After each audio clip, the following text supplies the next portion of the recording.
여러분, 가나안 성도라는 말씀을 들어보셨을 텐데요. 하나님은 믿는데 교회는 안 나가. 하나님은 믿는데 교회는 안 나가. 그래서 교회는 안 나가를 거꾸로 하면 가나안. 네, 그래서 가나안 성도라는 이름이 있습니다. 그분들 나름대로 이유가 있어요. 왜 하나님은 내가 믿는데 왜 교회는 안 나가냐? 교회 나가니까 상처 주는 사람도 많고 또 교회와 목회자에 대해서 실망해서 저는 교회는 안 나갑니다는 것이죠. 뭐 세세한 이야기를 좀 들어보면 진짜 그런 교회가 있나, 그런 목회자가 있나 싶을 정도로 참 한편으로는 이해가 가요. 그러면서 제가 이 설교 준비하면서 과거에 들었던 목사님, 제 청년 시절에 들었던 목사님 설교가 생각났어요. 그 목사님이 뭐 1년에 한 2번 정도는 뭐 꼭 이런 설교를 하셨어요. 이런 맥락의 설교입니다. 여러분, 교회는 천사들만 다니는 곳이 아니라 교회는 죄인들이 모인 곳입니다. 그렇기 때문에 교회에 가면 교회는요, 싸울 일도 생길 수 있고 내 마음에 안 드는 사람, 상처 주는 사람들도 있습니다. 불완전합니다. 그렇기 때문에 여러분들 그거 아셔야 됩니다. 다른 교회 가시면 안 돼요 라고 말씀하십니다. 그리고 다른 교회는 안 가지만 그러면 나는 교회는 안 나오겠다. 그거는 더 큰일 날 일입니다. 왜냐하면 자기 영혼이 죽습니다. 이런 맥락의 설교였어요. 참 맞는 말씀입니다. 지금도 저는 이제 전적으로 그렇게 동의합니다. 여러분들 교회는 떠나면 안 돼요. 큰일 나요. 그런데 좀 아쉬운 설교 준비하는데 아쉬운 마음이 생긴 겁니다. 왜? 이유가 뭐냐? 하나님께서 그러면 이 땅에 그렇게 불완전한 교회 자체를 불완전한 상태로 그냥 그렇게 세워주셨나는 거죠. 교회가 계속 그런 불완전하니까 그냥 참아라. 교회는 원래 불완전해. 이렇게만 하는 것이 맞는가? 그런 상태로 있는 게 맞는가 하는 의문이 들었기 때문입니다. 여러분에게 교회는 어떤 곳입니까? 여러분이 생각하는 교회는 어떤 곳입니까?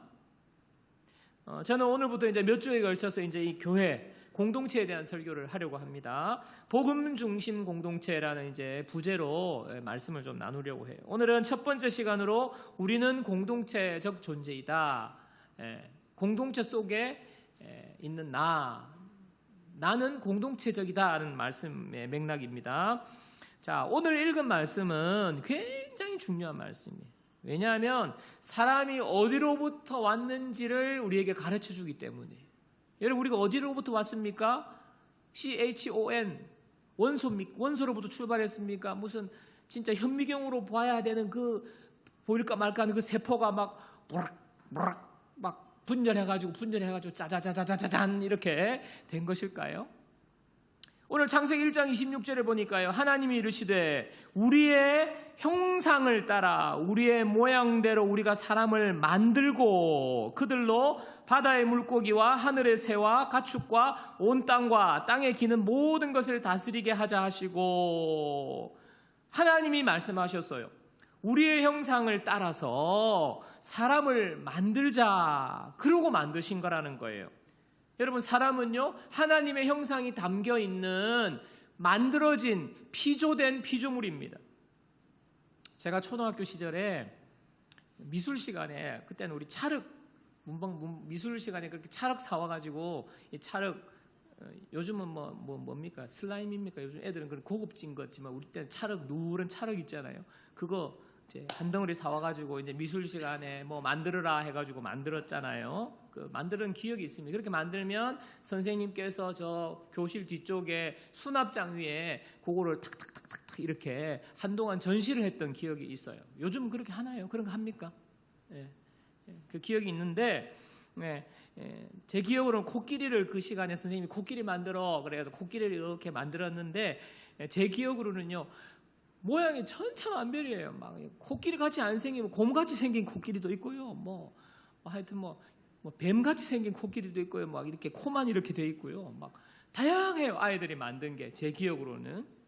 여러분, 아이한테 보면 왜 이렇게 만들었냐 하면요, 자기는 이 코끼리를 만드는 거래요. 이게 곰 같은 코끼리인데도 이 코끼리의 말 들어보면 자기 나름대로의 생각과 의미, 코끼리를 생각하고 의미와 뜻이 그 형상에 담겨 있는 거죠. 그 형상에, 그 모양에.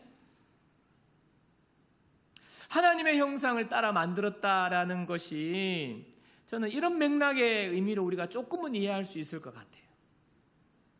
그렇다고 하나님이 우리처럼 하나님이 코가 있고 눈이 있고 귀가 있고 이렇게 생겼구나라는 것을 말하는 것이 아닙니다. 왜 우리가 하나님의 형상으로 만들었냐? 예를 들자면 우리에게는 이성이 있어요. 인간에게는 이성이 있어요. 도덕성이 있어요. 존엄성이 있어요. 자유의지라는 것이 있고요. 창조의 능력이라는 것들이 있습니다. 이와 같은 것이죠.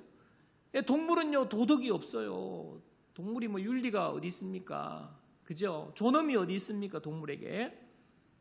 이런 맥락이 바로 하나님의 형상을 따라 만들어졌다는 거죠. 저와 여러분들은 하나님의 형상으로 만들어진 하나님의 작품이에요. 이번에 말씀을 준비하면서 제가 이런 하나님의 형상과 관련하여서 좀 이전까지 깨닫지 못했던 부분을 또 알게 된 부분이 있는데 창세기 1장 27절을 한번 보겠습니다. 창세기 1장 27절입니다. 하나님이 자기 형상, 하나님의 형상대로, 여기서도 두 번 나오죠. 곧 하나님의 형상대로 사람을 창조하시되 남자와 여자를 창조하시고, 남성과 여성을 하나님이 두 성으로 창조하셨대요. 그래서 제가 평소에 이제 이 말씀 읽을 때 남성, 여성 하나님께서 이렇게 우리에게 만드셨구나. 그리고 그 남성과 여성이 만나서 자손을 낳고 해서 이 세상이 번성하도록 유지되도록 그렇게 하셨구나라는 정도로만 알고 있었는데, 오늘 이번에 말씀을 준비하면서 깨닫게 된 것이 뭐냐면 하나님께서 사람을 만드셨다고 하면서 왜 남자와 여자로 창조했냐? 이것은 무엇입니까? 하나님이 공동체를 만드셨다는 거죠. 공동체적 존재로 사람을 만드셨다는 거죠. 그냥 사람 만들었다가 아니라 공동체. 여러분, 하나님께서 왜 사람을 창조하셨을까요? 하나님이 너무 심심해가지고, 하나님이 너무 따분하셔가지고 사람 만들어 놓고 같이 그냥 장난감처럼 가지고 노시려고, 데리고 노시려고, 아니면 하나님이 뭔가 부족하셔서, 하나님이 우리의 도움이 필요하셔서, 아니면 하나님이 필요한 일을 시키시려고 하나님이 사람을 창조하셨을까요? 여러분, 이런 생각은 하나님이 불완전하다는 걸 전제하고 있죠. 하나님은 뭔가 만족이 없어서 심심해서, 하나님은 뭔가 자기 힘으로 다 못하니까 도움이 필요해서, 하나님 불완전하다는 걸 전제하고 있기 때문에 이런 생각은 답이 아닙니다. 여러분, 하나님은 스스로 완전하신 분이시죠. 뭔가 부족하거나 도움이 필요한 분이 아닙니다. 그런데 왜 사람을 창조하셨을까요? 자, 26절을 다시 보면 사람을 만드실 때 하나님이 하신 말씀이, 만들기 전에 하나님이 우리가 사람을 만들자, 하나님 스스로를요, 하나님이 우리가 사람을 만들자, 하나님 당신 스스로를 복수로 지칭해요. 복수로. 성부, 성자, 성령을 말하는 겁니다. 자세히 설명할 수가 없고, 우리는 성부와 성자와 성령을 말씀하는 건데요. 여러분, 성경에서 가장 중요하면서 가장 어려운 교리를 꼽으라면 삼위일체 교리라고 할 수 있어요. 초대교회에 이 문제로 굉장한 논쟁이 있었습니다. 그리고 여러 가지 주장을 한 사람들이 이단으로 정죄를 받았어요. 그러다가 AD 325년에 니케아 공의회에서 삼위일체 교리가 딱 정립이 됩니다. AD 325년에. 그러니까 수백 년이 걸린 거예요. 이 니케아 신조의 삼위일체 교리가 한 5문장으로 쫙 나오는데, 그것을 제가 여러분에게 보여주면서 설명하려고 하니까 저도 이해가 안 돼가지고 어려워가지고 이거는 별 의미가 없겠다 싶어가지고 핵심만 한 문장으로 축약하면, 하나님은 성부, 성자, 성령의 세 위격이신 한 분 하나님이시다라고 그 니케아 신조에 딱 축약이 되어 있어요. 하나님은 성부, 성자, 성령의 세 위격이신 한 분 하나님이라는 겁니다. 여러분, 이것도 좀 이해가 안 돼요. 세 위격이신 한 분 하나님. 인간의 지혜로는 이게 참 이해가 어려워요. 그리고 이렇게밖에 표현할 수밖에 없는 것이 최선의 표현인 것 같아요. 그 당시에 이제 이 삼위에 대해서 일신론을 주장한 사람이 있고요. 하나님 한 분이다. 하나님 한 분이다. 삼신론을 주장한 사람이 있어요. 성부, 성자, 성령, 삼신론, 일신론, 삼신론. 그리고 양태론을 주장한 경우가 있는데 이 모두가 이단으로 정죄를 받았어요. 근데 제가 어릴 때 주일학교 선생님이 이런 양태론으로 설명을 해 주셨어요. 근데 그게 이단입니다. 이단적인 틀린 겁니다. 예를 들자면 양태론이 뭐냐? 저를 예를 들자면 저 같은 경우는 교회에 오면 목사예요. 목사. 근데 집에 가면 아버지예요. 아버지. 근데 저희 고향집에 어머니 계신 고향집에 가면 아들이에요. 그러니까 목사, 아버지, 아들. 이게 상황에 따라서 양태가 바뀐다는 거죠. 어떨 때는 하나님 아버지셨다가 어떨 때는 아들 예수님이셨다가 어떨 때는 성령님으로 바뀐다. 참 그럴싸한 우리가 이해가 탁 오지 않습니까? 근데 이거 틀린 겁니다. 양태로는 틀린 거예요. 오늘 창세기에 분명히 하나님이 우리라고 그래요. 우리가 만들자. 여러분 제가 목사면서 아버지면서 아들이잖아요. 근데 저한테 대해서 야 우리가 이러지 않잖아요. 제가 우리가 오늘 뭐 먹지? 이러지 않잖아요. 그죠? 그래서 분명히 세 분이신데 세 위격이신데 한 분 하나님이시라는 거예요. 그래서 뭐 어떨 때는 뭐 태양이고 빛이고 열이고 그렇게 설명하시면 안 돼요.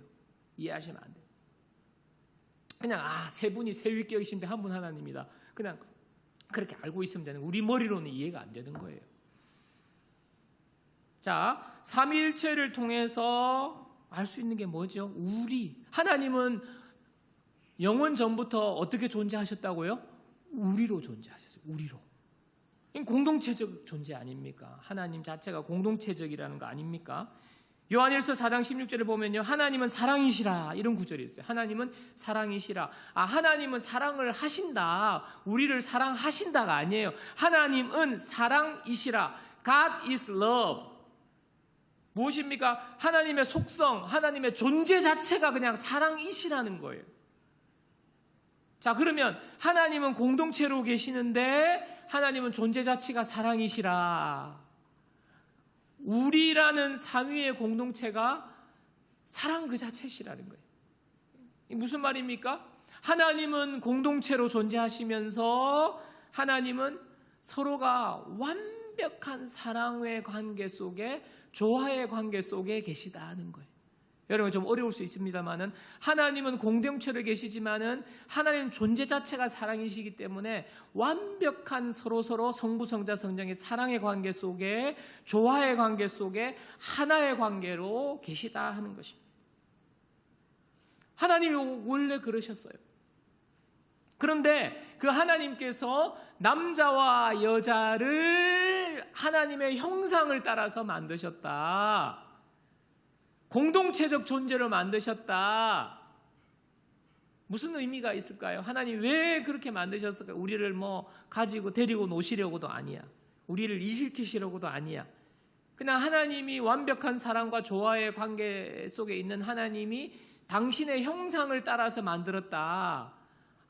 우리와 똑같은 것을 누리도록 하시기 위한 하나님의 뜻과 의미가 그 가운데 있는 것입니다. 그러니까 인간으로 하여금 하나님이 누리는 완벽한 사랑과 조화를 누리도록 하나님의 뜻이 담겨 있는 것이 바로 하나님의 형상으로 우리가 남자와 여자를 만들자 그 의미인 거예요. 여러분 굉장히 수준 높은 지금 강의를 들었어요. 여러분 우리가 그렇게 만들어졌어요. 여러분 그래서 우리 사람들은요 본능적으로 혼자 있는 거 좋아하지 않습니다. 왕따 당하잖아요. 따돌림 당하잖아요. 그거 좋아하지 않습니다. 괴로워합니다. 아닙니다 목사님 저는 혼자가 좋은데요. 여러분 저도 혼자 있는 거 좋아해요. 가능하면 혼자서 조용하게 있는 거 좋아합니다. 근데 여러분 우리가요 24시간 내내 평생을 혼자 있을 수 없어요. 그러면 사람 미쳐요. 죽어. 물론 사람에게 상처도 받고 사람 많이 모인 곳에 피곤하고 힘들어서 혼자 있고 싶을 때가 우리가 있지만은요, 우리의 본성은 관계를 맺고 싶어하고 공동체로 존재하고 싶은 것이 그게 본성이에요. 친구 사귀고 싶고요. 그런 관계 속에 있기를 원합니다. 왜? 하나님이 그렇게 창조하셨기 때문에, 그 가운데에서 우리에게 그 풍성한 축복과 은혜를 누리도록 만들었기 때문에 그것을 그리워하는 거예요. 그런데 문제가 있죠. 이 세상의 공동체는 완벽한 사랑과 조화 속에 있지 않다는 것입니다. 교회도 마찬가지예요. 교회 공동체가 왜 이렇게 가난한 성도가 많이 생길 만큼 이렇게 왜 문제가 되는 것입니까? 하나님은 공동체를 아름답게 만들어놨는데 답은요, 죄 때문이에요. 죄가 공동체를 망가뜨려 버렸습니다. 죄는 피조물인 인간이 창조주 하나님을 거역한 거예요. 하나님 필요 없어. 내가 하나님이다라고 선언한 것입니다. 여러분 중에서는 자기 자신을 하나님이라고 생각하는 사람 아무도 없지요. 그러나 여러분의 삶을 보면 하나님 필요 없어. 그 말은 내가 하나님이라는 거죠. 내가 주인이고 내 인생. 피조물임을 망각한 것입니다. 그게 죄예요. 죄의 본질이에요. 그것이 바로 창세기 3장에 아담과 하와가 하나님이 먹지 말라고 한 선악과를 따먹은 것, 그 사건이 그것을 보여주는 거예요. 일면을 보여주는 거예요. 자, 창세기 3장 7절 보십시오. 아담과 하와가 하나님이 먹지 말라고 한 하나님의 명령을 어기고 나 하나님 필요 없어 내 마음대로 할 거야 라고 해서 선악과를 따먹어 난 후에요. 그 직후에요. 이에 그들의 눈이 밝아져 자기들이 벗은 줄을 알고 무화과 나무 잎을 엮어 치마로 삼았더라. 여러분 잘 보세요. 죄 지은 후에 나타난 즉각적인 결과가 뭐냐? 바로 수치심이에요. 수치심. 죄 짓고 나니까 수치심이 생긴 거예요. 자기들이 벗은 줄도 알고 무화과 나무 잎으로 치마를 삼았더라. 자, 창세기 3장 10절도 보세요. 이르되 내가 동산에서 하나님의 소리를 듣고 내가 벗었으므로, 수치심이죠. 벗었으므로 두려워하여 숨었나이다. 자, 죄 지은 후에 즉각적으로 나타난 두 번째 결과, 바로 두려움이에요. 죄 지은 후에 나타난 즉각적인 결과 두 가지, 수치심과 두려움입니다. 여러분, 처음에는요, 하나님과의 관계 속에서 그게 없었어요. 사람들 사이에도 그게 없었어요. 수치심 그전에 가리지 않았잖아요. 두려워해서 숨는 거 없었어요. 사람들, 두 사람, 아담과 하와 사이도 마찬가지. 죄 짓고 나니까 그 관계가 깨트려져 버린 거예요. 계속되는 말씀을 좀 보겠습니다. 하나님과의 관계만 끝난 것이 아니라 하나님이 아담에게 너가 왜 이렇게 숨어 있느냐, 왜 이렇게 됐느냐고 묻죠. 아담이 뭐라 그래요? 창세기 3장 12절입니다. 창세기 3장 12절. 아담이 이르되 하나님이 주셔서 나와 함께 있게 하신 여자, 그가 그 나무 열매를 내게 줌으로 내가 먹었나이다. 너 왜 이렇게 됐니? 왜 이렇게 부끄러워하고 두려움으로 숨었니? 물으니까 뭐예요? 하나님 책임 전가하는 거예요. 하나님이 나한테 여자 줘가지고 그 여자가 나한테 먹게 한 거 아닙니까? 하나님 이 여자 때문이에요. 저기 계시네. 이 여자 때문이에요. 여러분, 아담이요 처음에 하와를 보고 내 뼈 중에 뼈요, 내 살 중에 살이라 막 그랬어요. 무엇입니까? 보는데 꿀이 뚝뚝뚝뚝 떨어지고 그냥 내가 너를 위해서 나 다 해줄 수 있다 그러고, 당신 없으면 못 산다 그러고, 나 당신 없으면 죽어버릴 거야 막 그러고, 당신은 나의 전부라 그러고 나의 태양이라 그러고 온갖 뼈 중에 뼈, 살 중에 살이라 그랬는데 지금은 네 때문이라고. 당신도 아니에요. 네 때문이라고. 네가 문제라고. 이렇게 돼버린 거예요. 관계가 깨져버린 거예요.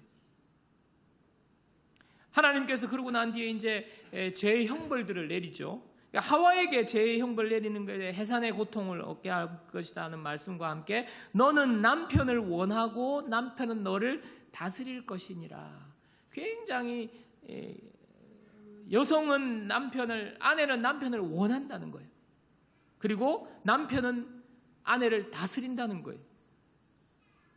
여러분, 이 관계가 굉장히 종속적인 관계가 돼버렸잖아요. 아내는 남편을 막 원해요. 한쪽은 원해요. 나를 좀 봐주기를 원하고, 나를 사랑해 주기를 원하고, 나를 좀 도와주기를 원하고, 여성분들 그저 동의가 되잖아요. 나만 바라봐 주기를 원하고, 그렇게 원하는 게 많은데 남편들은 어떻게 해요? 다스린다는 거예요. 시끄럽다, 집에서 살림이나 해라. 남편들은 그냥 확 다스리는 거예요. 서로에 대한 기대 그리고 반응이 완전히 달라져 버렸어요. 내 뼈 중에 뼈요, 살 중에 살이요, 이게 아니에요. 다스리려고 하고. 여러분, 이 성경 창세기 1장, 2장, 3장에 보면요, 이 우주의 기원과 인간과 모든 인간의 삶에 나타난 모든 현상이 다 들어있어요.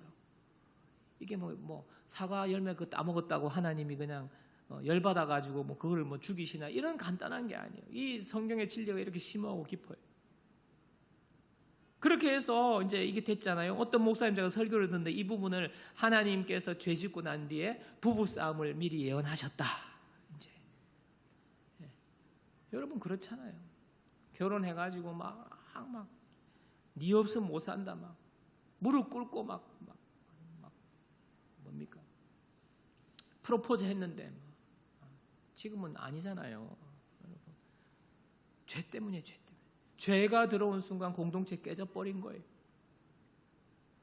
여러분, 우리의 본성이 공동체를 원하고, 하나님이 그렇게 하나님 형상대로 공동체를 아름답게 만들어 놨는데 공동체가 왜 이렇게 문제가 많고 어려운 일이 있고 어려워하고 하는 이유가 무엇입니까? 바로 오늘 말씀을 통해 살펴본 것 같이 죄로 인해서 사람에게 수치심과 두려움이 생기게 돼요. 수치심과 두려움이에요. 우리가 왜 사람과의 관계가 어려워합니까? 공동체를 어려워합니까? 혼자 있고 싶어 합니까? 왜 사람들 앞에서 우리가 편안하게 나 자신을 그냥 있는 모습 그대로 오픈을 못하냐고요. 왜 못합니까? 수치심 때문이지, 수치심. 내 스스로도 오픈하기가 부끄럽기도 하고, 남들이 어떻게 볼까? 그 수치심이 있는 거예요. 그와 동시에 두려움이 있는 거죠. 두려움이. 내 이야기 듣고 저 상대방이 막 수근수근 거리면 어떡하나, 내가 오픈했을 때부터 나를 거절하면 어떡하나. 두려운 거죠. 두려움. 수치심과 두려움이에요. 우리 모두가 다 그렇게 지금 느끼는 감정 아닙니까? 공동체에서 조심조심 하는 이유가 그거 아닙니까? 수치심과 두려움이. 바로 죄로 인해서 공동체가 깨져버린 거예요. 여러분, 성경은요, 직선적인 역사관을 말합니다. 이 세상은 시작이 있고 반드시 끝이 있다. 그 시작이 바로 창조고요, 끝이 종말입니다. 성경은요, 시작과 끝이 있다고 말해요. 여기서 이제 기독교 세계관이 나오는데, 이 기독교 세계관을 간단하게 말하면 창조, 타락, 구속이에요. 창조, 타락, 구속. 하나님께서 사랑과 완벽한 사랑과 조화 속에서 계시면서 남자와 여자를 만드셔서 공동체로 이 세상을 창조하신 것이 창조죠, 창조. 근데 인간이 타락했습니다. 죄를 지었습니다. 그게 바로 타락입니다. 망가진 게 다 깨진 거예요. 공동체가 깨진 것입니다. 그 상태를 하나님께서 내버려 두지 아니하시고, 그대로 내버려 두지 아니하시고 구원하신다. 이게 창조, 타락, 구속이에요. 성경에 구속이라는 말이 나오는데, 우리가 구속하면 자꾸 세상에서 뉴스에 구속영장이 발부됐다 그래가지고 이게 안 좋은 의미인데 그게 아니에요. 구속, redeem, 구원했다는 말입니다. 회복했다는 말이거든요. 하나님께서 창조하셨는데 인간이 죄로 망가뜨린 것을 하나님이 다시 회복시키신다, 구속하신다, 구원하신다는 것이죠. 이 일을 위해서 예수님이 오셨어요. 예수님께서 십자가 지시기 전에 기도하신 내용을 살펴보면 더 분명해집니다. 요한복음 17장 23절 24절 보세요. 잘 보십시오. 요한복음 17장 23절 24절. 곧 내가 그들 안에 있고 아버지께서 내 안에 계시어. 이거 자체가 이미 공동체잖아요. 그들로 온전함을 이루어 하나가 되게 하려 함은, 온전함을 이루어서 하나가 되는 거예요. 뿔뿔이 흩어지고 쪼개지고 깨진 것이 어떻게 해요? 다시 하나가 되는 거예요. 여러 개가 하나가 되는 거예요. 되게 하려 함은 아버지께서 나를 보내신 것과 이 일을 위해서 아버지께서 나를 보냈다는 것이죠. 또 나를 사랑하심 같이 그들도 사랑하신 것을 세상으로 알게 하려 함이로소이다. 알게 하는 거예요. 하나가 되게 하시려고 나를 보냈다. 알게 하시는 거예요. 아버지여, 내게 주신 자도 나 있는 곳에 나와 함께 있어. 역시 공동체. 아버지께서 창세전부터 나를 사랑하심으로, 아까 앞에 말씀드린 거잖아요. 원래 하나님은 이미 창세전부터 완벽한 사랑과 조화의 관계, 서로서로 사랑하시면서 이 창세전부터 나를 사랑하심으로 내게 주신 나의 영광을, 그것이 영광이죠. 서로 완벽한 사랑과 조화 속에서 누리는 그 영광을 그들로 뭐예요? 사람들로 보게 하시기를 원하옵나이다. 예수님이 십자가 지시기 전에 지금 십자가를 지고 죽으심으로 이렇게 되기를 원한다. 하나 되기를 원한다. 죄로 인해서 쪼개지고 망가지고 수치와 두려움으로 부부관계도 가정도 우리의 다른 공동체도 이렇게 망가진 공동체를 하나 되어서 하나님이 누리는 영광을 보게 하기를 원한다. 그거 아닙니까? 이 일을 위해서 주님이 지금 오셨다는 거예요.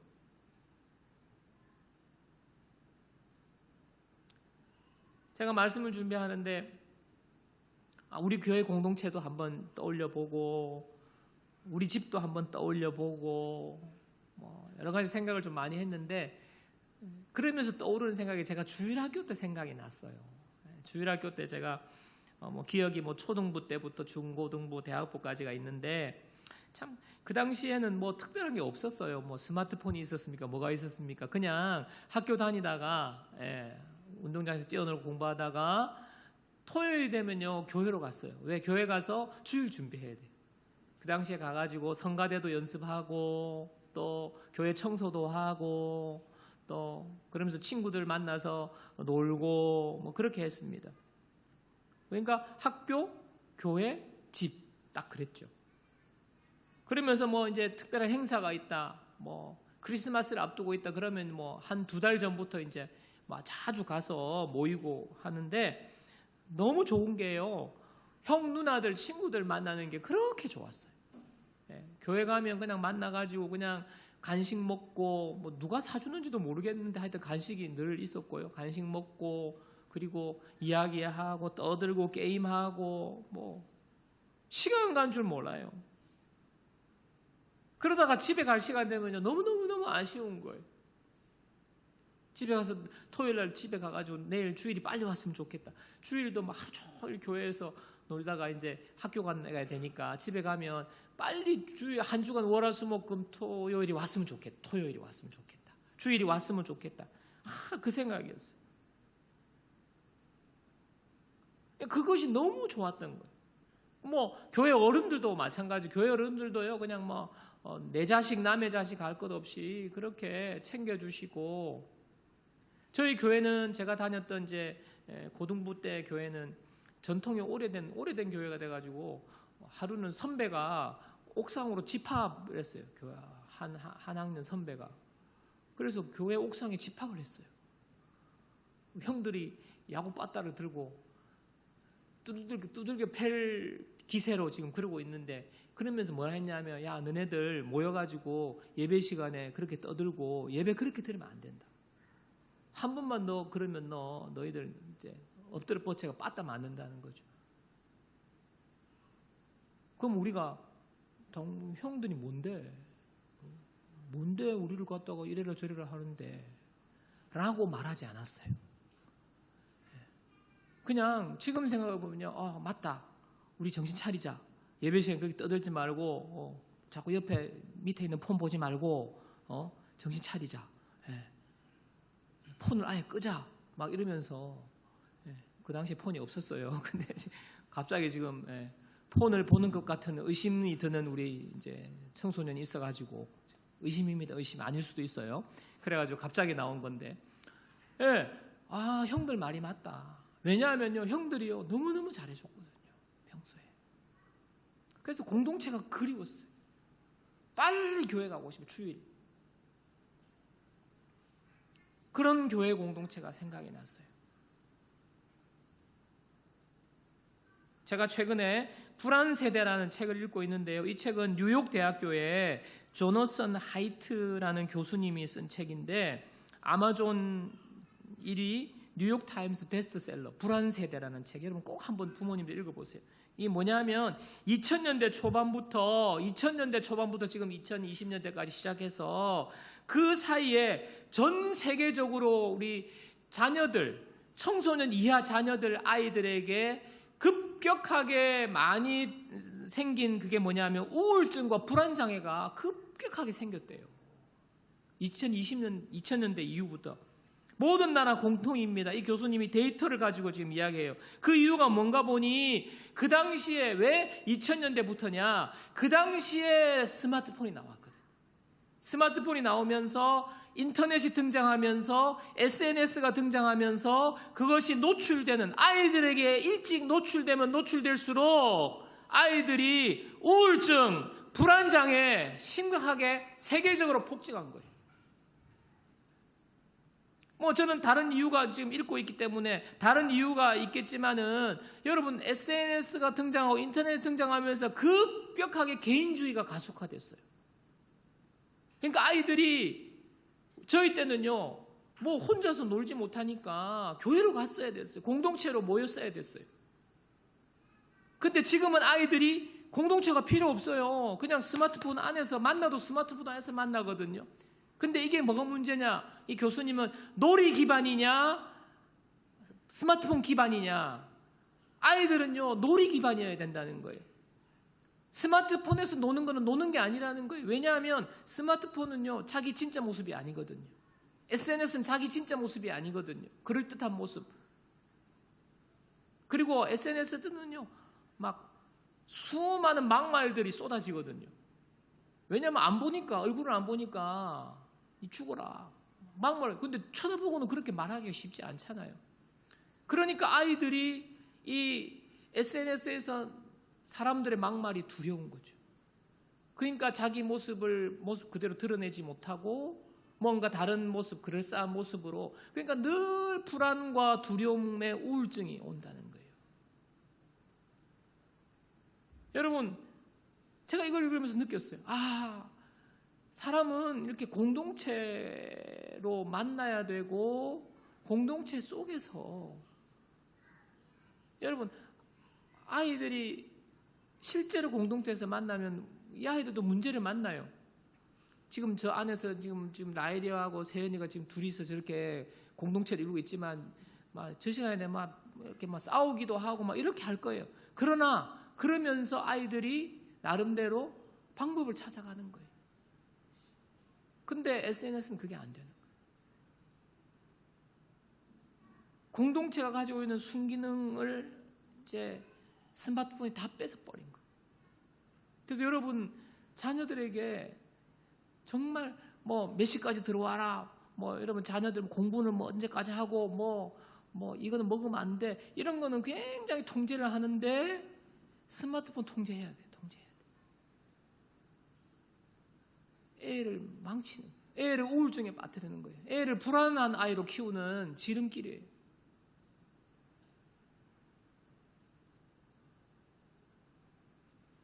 제가 어릴 때 그 주일학교에서 느끼던 공동체, 그러나 지금 이 세상에서 이렇게 개인화되고, 여러분 편해 보입니다. 그러나 우리는요, 본능적으로 공동체로 하나님께서 우리를 만드셨어요. 특별히 교회 공동체는 하나님의 완벽한 사랑과 조화를 우리에게 누리시도록, 예수님이 그 영광을 회복하시도록, 예수님이 십자가 지시기 전에 정말 그들로 하여금 창세전에 누리던 그 사랑을 그들도 그 영광을 알게 되기를. 여러분, 우리가 하나님의 영광을 우리가 위해서 하나님의 영광이라고 그러고 영광 찬송하지만 정말 영광이 무엇입니까? 하나님께서 우리 공동체에 주시기 원하는 그 영광이 있어요. 여러분, 우리가 교회 오면 뭐 부딪히고 힘들고 해서 교회 안 나가, 그게 아니에요.